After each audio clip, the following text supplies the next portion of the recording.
working in areas of science, I guess you'd say. Well, my background is mostly science and law, and I never enjoyed a lot of the law as much as I enjoyed the science. And so I kind of went into science, then I went into law, then I went back into science for a long time. And then as that didn't become very financially successful, I used law as a backup. So I bounced around in areas of law and then business and entrepreneurial businesses, and primarily to build real world simulation for environmental protection. And then and since this century, it's been biomedical. So we're now building a citizen science platform for biomedical research. And this was something that we were working on 2000, from 2003, we filed patent applications in 2007 on the methodology and have been designing really since 2007. And just in the last 6 months, we started launching the team to build this. It's called, it's called QuickBio, KWIKBIO. And that was just a bunch of placeholder sites we built last year, and then started the team this year. And COVID-19 popped in. We already had a site called crowdcuredisease.com, which was to bring a crowd of citizen scientists together to work on all 10,000 diseases, we thought. So now we're just starting with COVID-19 because it's such a pressing need, and we have so many people at home to be citizen scientists if we can give them the tools. And so that's a lot of what we did. The patent is for a methodology to do research online using a crowd of people that then have at their fingertips advanced artificial intelligence-based machine learning and massive data sets. And we were designing this whole thing around just a couple of data sets that had been available. One of them's in Europe, one of them's in Canada. The United States won't allow the public to have medical information at the level of doctors. It's actually, if you're at the National Library of Medicine, the National Institute of Health in the US, you're blocked from having open access to all of the information. It's really terrible if you think about it, because they pretend that the public has access, but if you really dig in and you try and get the data out and use it, you can't. You're blocked by the American Medical Association and pharmaceutical companies that claim copyright on, well, Merck is a great example. You've heard of the Merck Medical Manual, and it's technically free online, but you can't use the information and then do something else with it for the public. So it's a bizarre history, really, that we found ourselves as humans completely surrounded by a corporate government layer that won't give us access to our own health information, or even how the human body works actually when it's encountering a disease. This information is all privatized, and you can find your way into it, but you can't then use it and develop a learning program for the public. It can only be for medical school students, and then you have to get approved by an accredited governmental organization and the FDA if you're doing anything. So we've decided to just take that head on and go right around the government and right around the universities with a citizen science platform. And we're within about 2 weeks of putting all of these massive data sources that have become available in the last 3 months, because in the last 3 months, governments have said, you know what? All the information's free. And the universities are saying it's all free, and the corporations are saying we're putting it out here, it's all free, only for the next 2 or 3 months. So we're in this very rapid phase of spinning up our team to get this information while it's free. And at least in the United States, our copyright law allows us to use any information, even if it's copyrighted, for educational purposes or emergency purposes. So we can build this knowledge base and now make it free to the public through DBpedia. And so the public in the next few months is about to get complete access to biomedical research information at a level they've never experienced it before. And they'll be free to use it because it'll be completely public information. So that's what we're doing now. Kind of a long way from environmental science, but it's a mixture of, you know, entrepreneurship and some science and some law. It's fascinating. And what can people then Busy do? time. Like, is it the intermediary that, what is your company vision?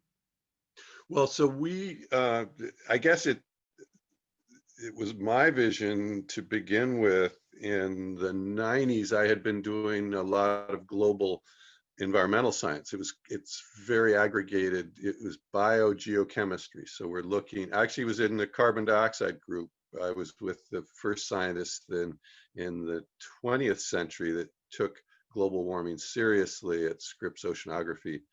And for 10 years, I worked with them on modeling the biogeochemistry of the Earth.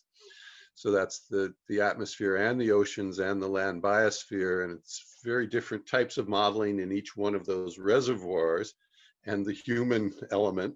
And so we were learning, how do you put together real-time dynamic modeling that pertains to each of those reservoirs? How do you sample? How do you then put it together? How do you deal with uncertainty? How do you create a robust modeling result? And I worked in that area for about 15 years and got into an area of public health and what are the human dimensions of global environmental change. And in that phase, I realized that we've been doing slow science. And what I discovered was, particularly in the area of environmental science, but then I realized it pertains to all science, we tend to not mount a big scientific effort until some manager somewhere decides to spend some money on it. So maybe some people have an idea of something that needs to happen, but they have to sell that idea to someone who has the money or the authority to start some kind of institutional program, or to at least authorize a professor to teach students on this topic or something like that. So there's usually some hurdle you have to get over to justify the science you're doing. And with governments, that's a huge hurdle with NSF, National Science Foundation, or National Institutes of Health in most governments. And so you end up in this situation where you're selling your idea for your research to someone who's going to give you money to do it. And what happens instantly is you have a mental model in your head of what you're trying to do. And the person giving you the money, the government agency or the university director, or there's some manager in there working with you. And you could imagine those two things being the same. You could say, I'm Elon Musk. So I'm my own manager. I have my own technical ideas. I want to go to space and Mars. And so I'll be my own manager. So now imagine you have this manager and you form a mental model in the head of the manager. And that's the critical piece of kind of understanding how this is slow science versus fast science. Because what science becomes all about is the updating of the mental model of that manager. Now, it's important to think of this process of managing a little bit different from simply the scientist, because science is really a process. And it's a process of testing and discovery and exploration and questioning. And it's all about changing the mental model that somebody has of reality or of the thing that they're studying. And I came into this through a bunch of courses at Scripps that were explicitly about computational modeling of the environment. And to do that, you start to realize, well, whoa, we do have these models in our head of what the environment is and how it works. And you realize a little baby doesn't really have those. Looking at a tree, there's just the tree, and it becomes an important part of our psychological development when a dog goes behind the tree and disappears. And the child's beginning to realize a mental model that's now three-dimensional and has it behind, and you can hide things behind, you know. So this development of mental models becomes, eventually you cut a tree and you realize it has wood inside it, but then when you learn more mental models, you realize, no, there are these, actually, when we cut the tree across, we were just cutting a slice, and actually the tree has these long tubes of, you know, xylem and phloem in plants. And so your mind becomes more, um, I guess, loaded up with many mental models that layer on top of each other. So you might have an artist model of a tree where you know the branching and the leaves, and maybe from Da Vinci you realize that whatever amount of volume and mass goes out here, whenever you split it, it all has to split. So that's the way a tree works. So you don't make branches bigger than trunks, for instance. You don't see that, and there's a reason for that. And so that's another mental model that you can put right on top of your scientific model of that tree. It's hard to think of them all at once, but we as humans can do that. So really what we're doing is we're blending our mental models of reality. We're overlaying them. We may try and sweep away a bunch of them and just think about one for a while, but it's really the way we map the world conceptually in our heads. And what I realized in the 1990s, looking at the human dimensions of global change problem, was that people had very different mental models.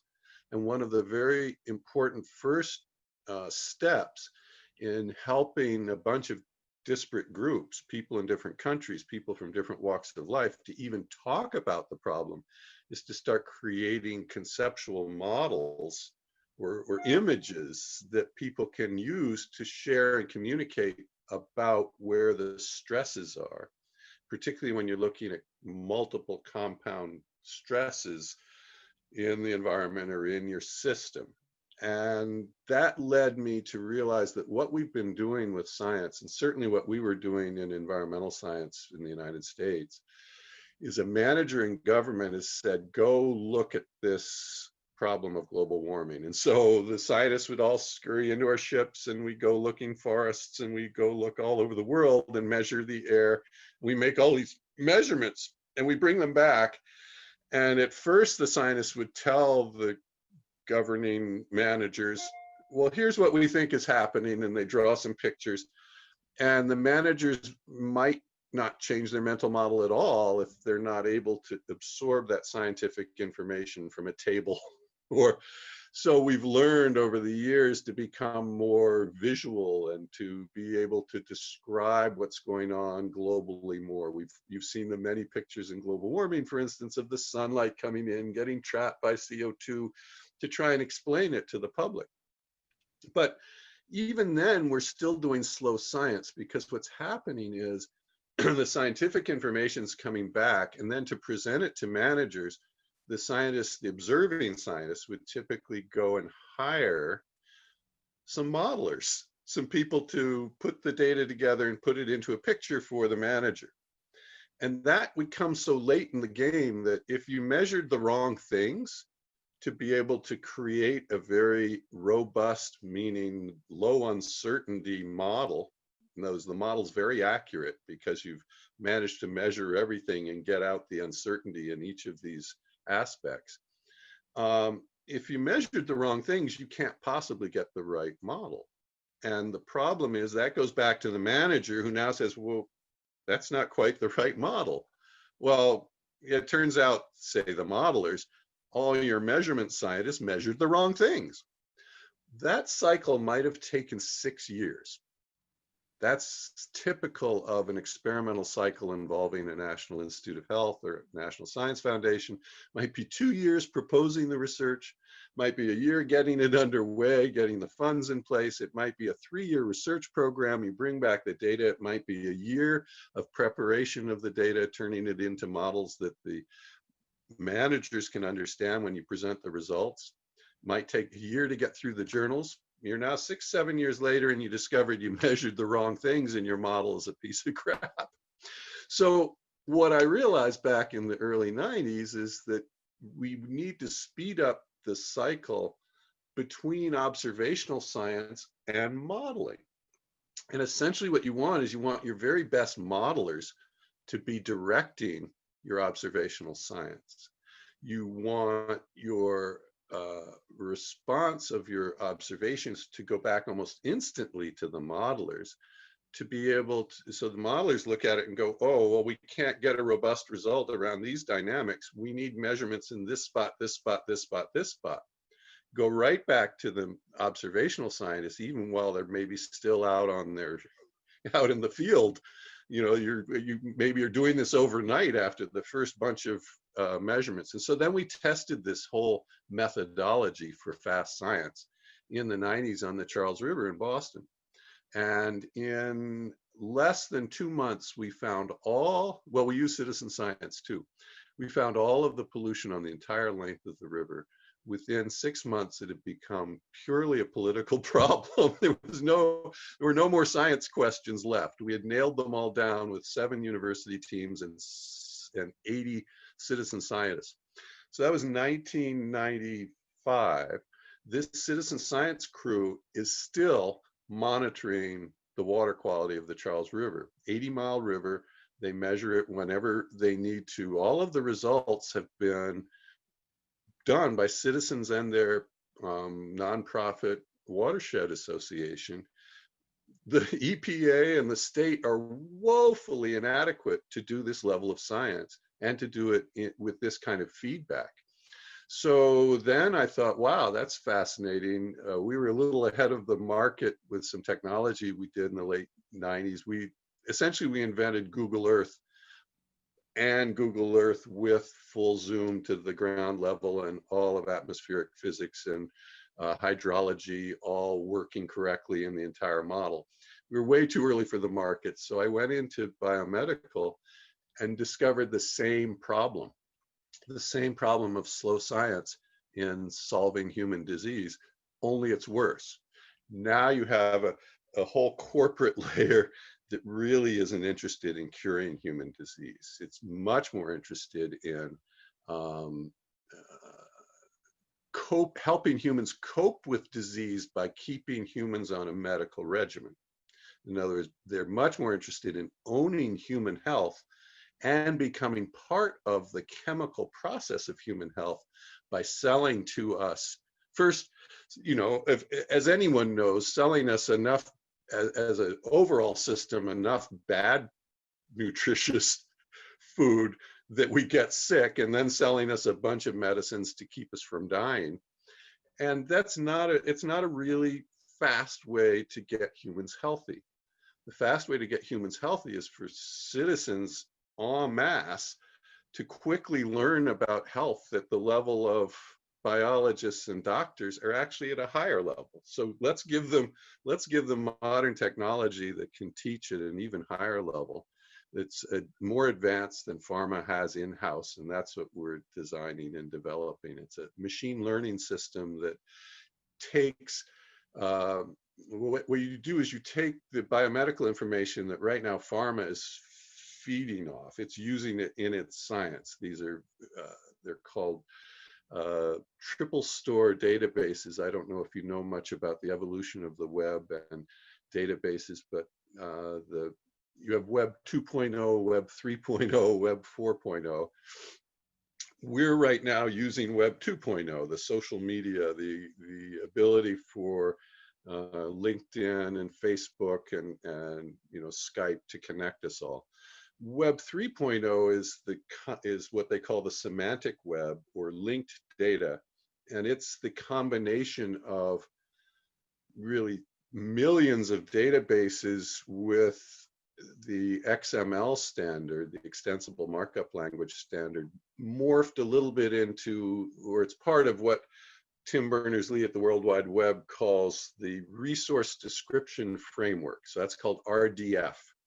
And the basis for Facebook's knowledge graph, for Google's knowledge graph, it's all stored in these triples or quads.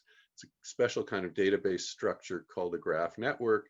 And you can use a number of modern software glitzy packages to migrate through that graph network most importantly, you can actually reverse engineer causality in that graph network if you have the data that show causation. In other words, if you actually have data that are more than simply correlation, but have time sequences and show causation, it's very, very powerful to have a graph network because you can do reverse inference and search out a lot of the dynamics. So there's enough data. That's the way we did the Charles. We reverse engineered the flow dynamics of water in the watershed, and we made sure that we gathered enough information to allow us to do that. With biomedical, we have all the information we need. There's so much data out there that once you let your machine learning components ask of the data, what is the connection between this protein and this cell? There's plenty of data in there if you have, if you can put it in it, essentially if you can put it in an RDF data store. It's a very simple data structure, but it makes every statement, every technical statement you're making, it structures it in your database. And so it allows you then to send your machine, your computational machine, to do automated learning.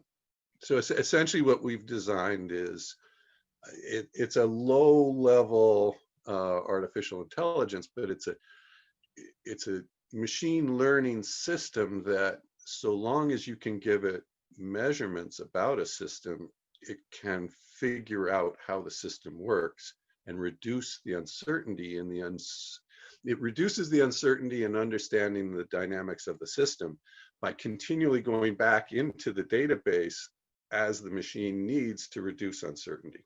So what I did essentially was I connected this integration of modeling and monitoring, or observing the system, with forward simulation that is simulating what is your goal? Why do you want to understand this system? Well, I want to solve Alzheimer's disease. Okay. If you want to solve Alzheimer's disease, it means you have to get rid of all of the uncertainties, all the question marks that exist in your knowledge base about the relationship of your biological entities and how they would respond to some treatment. So you go into that process, and you can allow the machine then to forward simulate any change that you might impose, a new drug or something, and it will tell you where's the uncertainty in the outcome. As soon as you know the uncertainty in the outcome, you know, oh, that's a valuable uncertainty to reduce.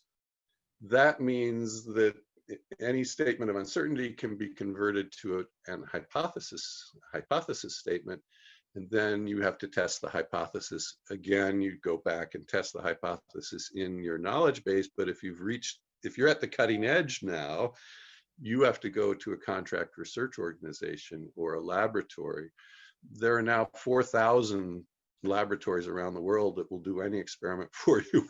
You just call them and ask them. So the other piece of what we're doing is we're connecting the vendors of research services and their capabilities in their labs to a matchmaking list that then matches to the uncertainty you need to test. So if you have no biological expertise at all and you want to solve Alzheimer's disease, you'll be able to come into our gateway, search, learn. We have an easy, medium, difficult pathway. It's a little bit like skiing. Are you a skier? Have you ever skied?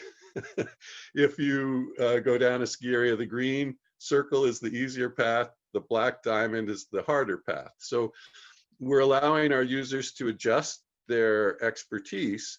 If you're a pharma scientist, you'll go right to the cutting edge right away. You might even know the topic really well, and you'll be using our database to get extra information really fast that would otherwise take you a long time through PubMed Central to put together. And then to do that matchmaking through the hypothesis instantly to the contract research lab to run your experiment tonight in Singapore, so you have those results tomorrow morning. So that our secret sauce is this hypothesis generation machine learning component that we invented and just got a patent in the United States last year for it. With COVID-19, we're doing everything for free for everybody, so it's kind of fun. We just are just doing it as fast as we can, getting the data and putting it out there.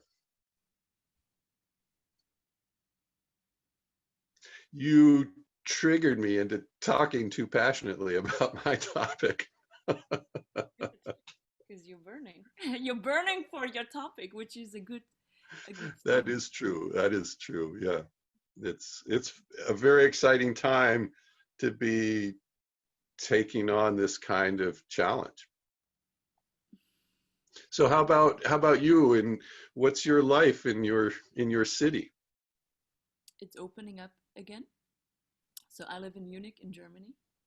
Germany has been not so strict, not so severe with lockdown. I think our expansion rates were okay. So people have been a bit cautious. Everybody was on lockdown, but you were allowed to go out, go for a walk. You When, were when did your lockdown start? It would have been around 15th or 16th of maybe around 22nd of March. So maybe 2 months ago. We already had the first cases probably end of February, but until all the real lockdown started, I think it took another month. Yeah, huh. So I still think of that as a little late at the end of March, right? I mean, certainly the US, many of the states were starting to do something by middle of March, certainly by the end of March. But I remember I traveled somewhere without a mask on March 16th from Vermont to Boston. And my daughter's a nurse in Los Angeles, and she was upset with me. She was already, so that was, I think she was feeling by March 1st that people should be not traveling and should be wearing masks. So I think that nurses and doctors in hospitals were beginning to realize it maybe a couple of weeks earlier than most of the states reacted. Yes. So are you able to go outside now and be around the city? Yeah, we are even able to meet. All the restaurants opened up again. You cannot sit inside. You can only sit outside. Officially, you are only allowed to meet people from one other household. So let's say you and your wife, you would be able to meet like another couple. That's a good idea. It works, right? Because and you're not doing multiple meetings at once. And then do you have to take a break after that meeting for a day or two before you meet someone else, or how does that work? No, you can No, just it's like under 10 people type rule. exactly. You kind of reduce just the exposure to it. Yeah, Schools slows are it down. opening up again. Kindergarten are open um, already, I think. Businesses Hmm. are opening, so you can go to the office in waves, big companies. I don't know. I work by myself and I work at home, so I don't care. I actually enjoy being at home by myself. So, So are you coaching online a lot? yeah, I've always worked online quite a lot, and all my trainings are now online. So, I train Hmm. mindfulness, and it's working quite well because I also work with executives Hmm. internationally. And anyway, I have to coach them online. And in earlier days, we would do it by phone. And I think now we shifted to video calls, which is a lot more efficient. Yes, Because I yes, can have more visual cues, right? I yeah, can see, we can even record if we wanted to and rewatch our session. yeah, So, yeah. and also when I do workshops, now I have all the recording and I can save it.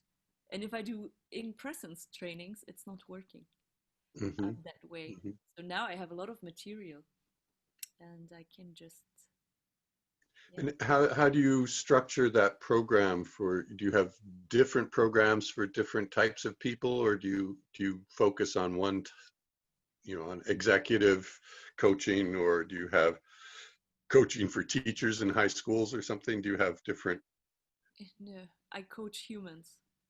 So what I do is work with everybody on their own things, and it's a very general, straightforward process, right? I ask open-ended questions. I try to understand what are the bottlenecks, either Yes. in your system or in your own system or in your Yes. environment, Good. and Good. Yeah. grounding. What What is your background? How did you get into this line of work? I was in management consulting, so I was the project lead in McKinsey, working on big transformation programs for big corporates and also for the government. Hmm. And I realized um, that the decision makers, I was working with a lot of big CEOs of big companies because it were McKinsey clients. And I Oh, okay. realized somehow they are just thinking too much. And even I was thinking too much. You know, all these analysis and so on, Yes. cognitive, rational analysis, it Yes. has limitations. Yes. Our intelligence is just more than just the thinking. But when you crunch data all the time, even with good visualization, I think McKinsey does fairly okay with visualizing data to make it understandable to managers for decision making. Right, it starts already there. That what you described earlier. I think McKinsey had a very good expertise in that. Maybe not the Hmm. best models and so on and so forth, but a good Hmm. way of understanding how to set up research, how to Yeah. design, how to Well, ask right. How to questions, create a model of one's understanding of a system. and also how to communicate, like how to actually define what are the relevant drivers that we want to look into, in the Yes. same way as hypothesis that you are say, that you are Yes. creating, right? You were looking Yes. for the blind spots and then assessing which blind spots are worth investing the Yes. money into. I mean, if I put it in business Exactly. terms. Yes. Yes. Where your uncertainty is, and often that's where anxiety comes up for an executive when they're looking at the system that is their company, or if I'm looking at the system that is my classroom in my school. And when I have uncertainty about how the day is going to play out, or I have uncertainty about my new lesson plan that the kids have never seen again, or that my employees have never heard of, what will be the reaction and the response? And if there's a lot of uncertainty there, that probably maps to some anxiety that can get in the way. I find in myself, I can get anxious and not step forward out of the fear of how it's very well designed, it's designed to work great, and yet I might still not push it forward that day or that month because I'm anxious about how it's going to play out. So it's this fear factor, even as we're doing well, can be, kind of a stage fright or just a recurring process of getting in our own way with fear. And it's quite destructive, right? You're destroying resources because the moment you feel anxiety, you are blocked. If you are Yes, now the yes, CEO of a big organization, you paralyze the entire organization. Um, so yeah, in that yeah, regards, that's I exactly. realized what happens in people's brains actually when they are scared. And sometimes their anxiety levels are quite valid, right? Because we do not have enough information to make a decision, but investors are pressuring us to Yeah, make decisions. But yes, sometimes it's just a mind game. And when you yes, don't understand now, where do you really have uncertainty left, like question marks in your language? And where are things where I just am scared because whatever, because of yes, unreasonable things. Typically, when you practice the mindfulness, you can see very clearly, right? You can understand, okay, this part of it is just because stage anxiety, I'm nervous. yes, And yes, this part has a reason because we did not check out everything. But when you confuse these two, and that is what probably almost all the executives I've worked with are doing, yes, and you make bad decisions. And these bad decisions, unfortunately, if you are in a executive position, it triggers down, right? It's amplified. And the effects are just that you're burning capital, you're burning resources that were taken out of the earth. mm-hmm, And mm-hmm. it's just a shame.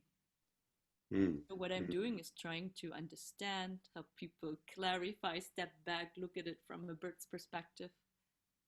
And What gives you greatest anxiety? Where does fear come up for you? actually, I have no fear. I was reading this morning about it and trying to understand if I'm a sociopath. Because I read Daniel Goleman's book, and he described this process of what happens when people have fear, and in earlier times they thought psychopath. They have different brain activation patterns, right? Some parts, some brain centers are not activated with people who are psychopath, or now I think a few decades ago they renamed them to call them sociopath. Oh, okay. And I realized my biggest fear was always one of rejection. So I was trying to please you, right? So my motivation to be good at work, and this is what a lot of management consultants have. This is what drives them to perfection, right? Because if you're not performing, you're not perfect, you will be rejected by society, by your beloved ones. Mhm. The moment where you transform that, where you can give yourself the love. I was testing this model very, very hard because I lived by myself. So I was not allowed to meet anybody for 2 months, right? I mean, of course, you are allowed to go to the supermarkets, but obviously nobody's speaking to anybody. Nobody's even smiling at you. So you're like, what should I do if I'm all left all by myself? So Yeah. now I have a testing ground for all this mindfulness work and how Yes. to bring up the care for my own self. Yes. And once you have that, you don't need to fear rejection anymore. So Yeah. basically, you don't have, let's say, unreasonable fear and anxiety. Of course, now if I have to deliver a speech and technology is not working and whatever, of course I have anxiety and I have performance Right. pressure. Right. But Right. ultimately, I know I will not die from that and nobody else will die from that. So there's no reason for me to be scared. And also, Right. it's okay to it's okay to not let your thinking and your emotional level be ruled or dominated um, by expectations of others. Mhm. If I let go of expectations, then I'm free. I'm Mhm. free of everything, right?